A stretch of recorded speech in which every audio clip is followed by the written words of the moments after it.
Hey guys, James here from eBassGuitar, and in today's bass guitar lesson I'm going to be showing you 5 easy scales for beginner bass guitar players. So if you're in the early phases of learning bass guitar and want to know exactly where to start with scales, make sure you check out this lesson all the way to the end.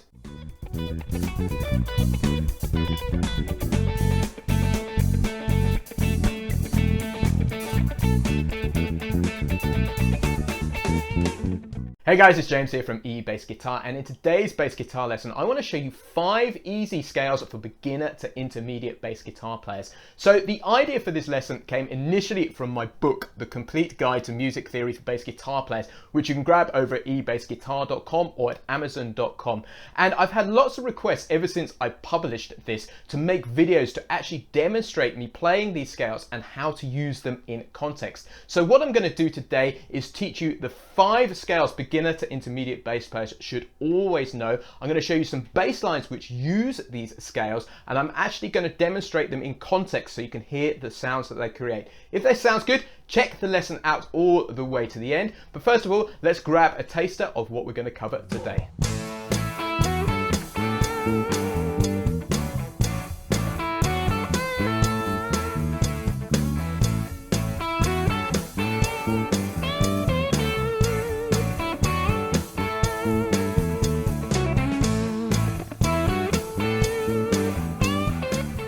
So guys, just before we hit the lesson content today, I want you to know there's a completely free PDF cheat sheet which comes with this lesson where you can see all of the scales that we're covering today written out. There is a link in the description where you can grab your free copy. Also, if you want to grab the backing tracks that we're using in this lesson today, you can get these as part of the Bass Lab Plus membership. Just jump over to eBassGuitar.com where you can join free today with a 14-day trial. In its most basic form, I just think of scales as a selection of notes which creates a musical color. Scales are directly related to chords too, and as a beginner to intermediate bass guitar player, there are 3 chords which you will see all of the time. So what I want to do is teach you the scales which run behind those. Those 3 chords are the major chord, the minor chord, and the 7th chord. So unquestionably, the most important scale that you need to learn first is the major scale. This is because it is the backbone of all Western music. So whenever you see a major chord, the best place to start is with a major scale. So let's look at C major to begin with. So the notes of a C major scale are a C, a D, an E, an F, a G, an A B, and a C. You might want to look at it from the perspective of fingering. So I would finger it 2, 4 on the A string, and then on the D string 1, 2, 4, and then on the G string 1, 3, 4. You could also look at it in terms of intervals. So it has the root, the 2nd, the 3rd, the 4th, the 5th, the 6th, the 7th, and the octave like that. And this is what it sounds like in context. So don't forget to look at the fingering on the cheat sheet which comes with this lesson so you can see it written out. Now we want to look at some bass lines which use this in context so we can see what it sounds like. So there are always 2 bass lines that I go to demonstrate the major scale. The first one is Oh What a Night, or December 63 by Frankie Valli, and this bass line uses exclusively the major scale. So it sounds like this.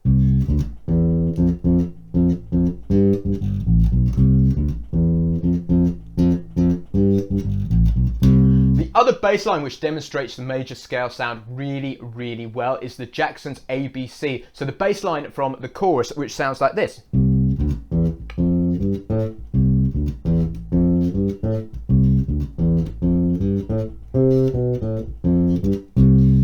So what I encourage you to do is play the major scale up and down. What I'm going to do is grab one of the backing tracks from the Bass Lab Plus now and show you this in context so you can hear what this sounds like with a band.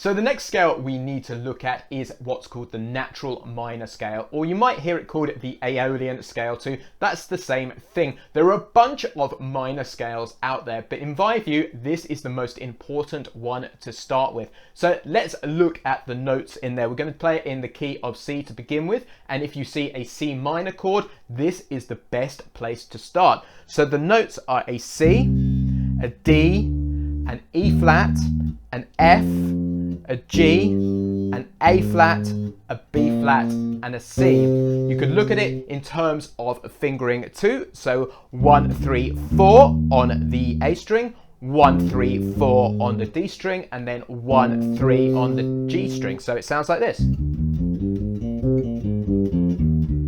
Or you could think of the interval notes which are in there, which are the root, the second, the flattened third, the fourth, the fifth, the flattened sixth, the flattened seventh, and the octave. So in very, very simplistic terms, what you'll find is the major scale essentially sounds happy and the minor scale sounds sadder or more melancholy-like. So if you hear a song which sounds like that, the chances are it's in a minor key. So a couple of bass lines or riffs that I always go to demonstrate this is, the first one is The Chain by Fleetwood Mac. When you hear this bass line, that really, really highlights the sound of the minor scale. And the other one I always use is the Michael Jackson song Beat It. When you hear this, that is classic minor sound. So that is what the minor scale sounds like. So I urge you to compare the sounds of the major scale to the minor scale. But let's play a groove which uses the minor scale or the natural minor scale now, so you can hear what it sounds like in context.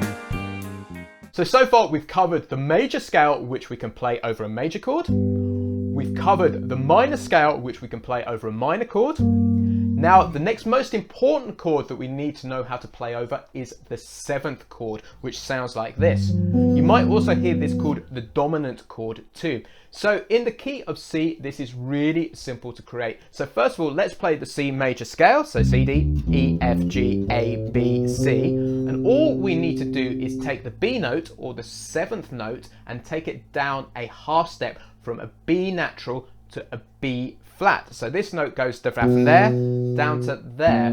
So we end up with this scale, which sounds like that. So the fingering is 2, 4, 1, 2, 4, 1, 2, 4. And you can think of the intervals as the root, the second, the third, the fourth, the fifth, the sixth, the flattened seventh, and the octave. So the sound I associate with the seventh chord is, I like to think of this as the funk chord or the funk scale, because it's used a lot in funk music. It's also used a lot in blues music. So the first bass line that I always associate it with is the Jacksons' Shake Your Body Down to the Ground, which sounds like this.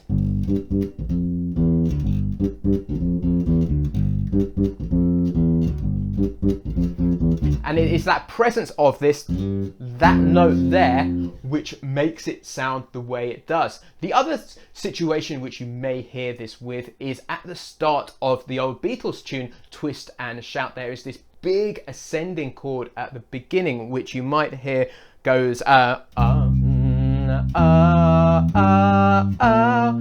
then it goes into Shake It Up Baby.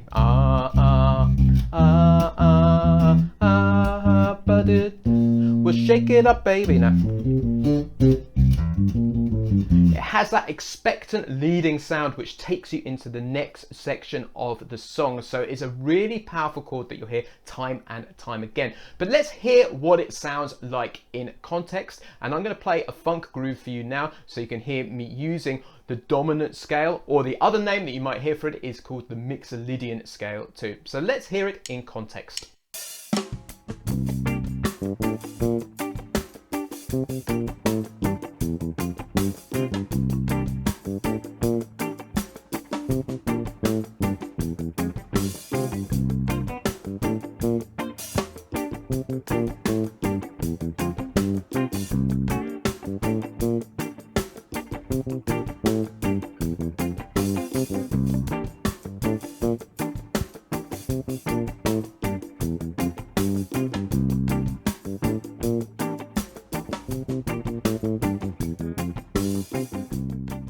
So guys, if you're enjoying this lesson, make sure you jump over to eBassGuitar and check out the BassLab Plus. The BassLab Plus is a step-by-step program designed especially for the beginner to intermediate bass guitar player, which teaches you all of the skills that you need to play in a worship team, to go and play at a jam session, to join your first band, or to simply rock out at home to YouTube to your favorite tracks. So if that sounds good, make sure you click the link in the description below where you can join free with a 14-day trial. So the last two scales I want to show you are what are called pentatonic scales, and these are fantastic for us bass players because they make creating riffs and fills really straightforward.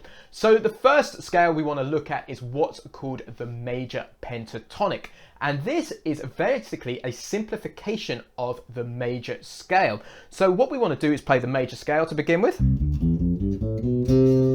but remove the fourth note and remove the seventh note. So what we end up with is a C, a D, an E, a G, an A, and a B, and we end up with this. You can play it with the fingering pattern 2, 4, 1, 4, 1, 4, and you can think of it in terms of intervals as the root, the second, the third, the fifth, the sixth, and the octave. So the classic sound associated with the major pentatonic is the old soul classic My Girl, which sounds like this.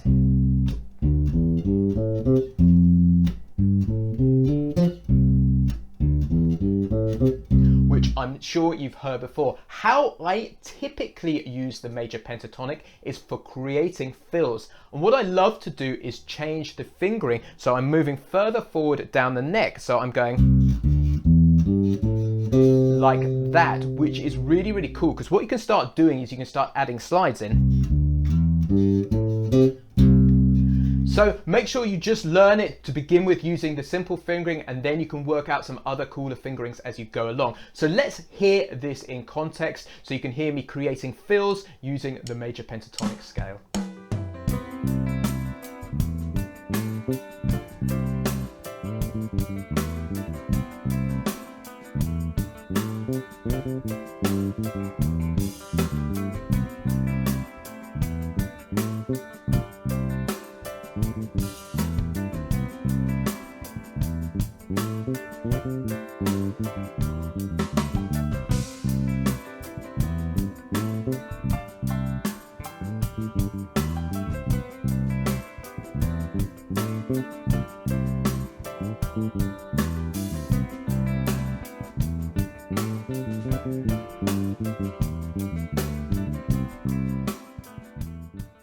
So the last scale we need to look at, as you might have guessed, is called the minor pentatonic. And this is super, super useful, especially if you play rock music. So all we need to do is take the minor scale that we covered before,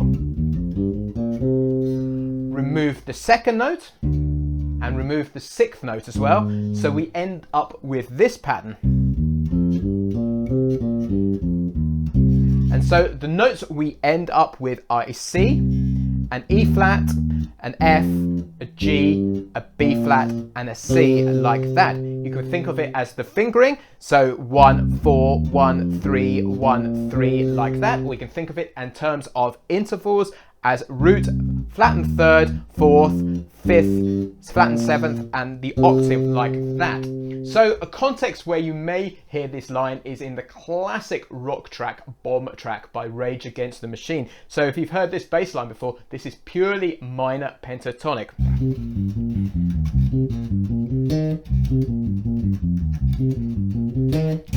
So it's really, really powerful. So let me show you how you can use this in context. So if you're playing rock music, this is a great, great scale to start off with.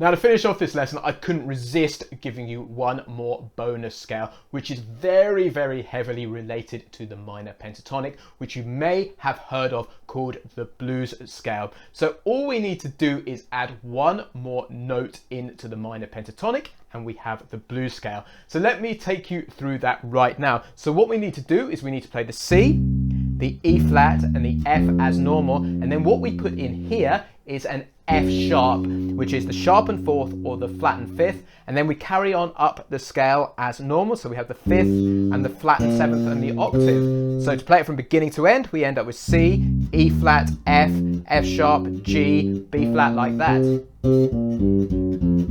And that note adds a really, really bluesy sound in there. So really try out the blues scale and see what it sounds like. So to finish off the lesson, I'm going to have a bit of a jam and use the blues scale so you can really hear what that sounds like in context. And then I'm going to break out a little bit and have some fun using the scales that we've covered in the lesson today.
So guys, that's the end of today's bass guitar lesson. If you've enjoyed this lesson, make sure you download the completely free PDF cheat sheet so you can see all of the scales that we've discussed today written out. There's a link in the description below. Also, if you're looking to push your bass playing forward and learn music theory and exactly how to apply it to the bass guitar, make sure you jump over to eBassGuitar.com and check out the Bass Lab Plus for a full end-to-end step-by-step program for the beginner to intermediate bass guitar player. There's a link in the description below where you can join free today with a 14-day trial. Cheers, I've been James from eBassGuitar, and I will catch you next time.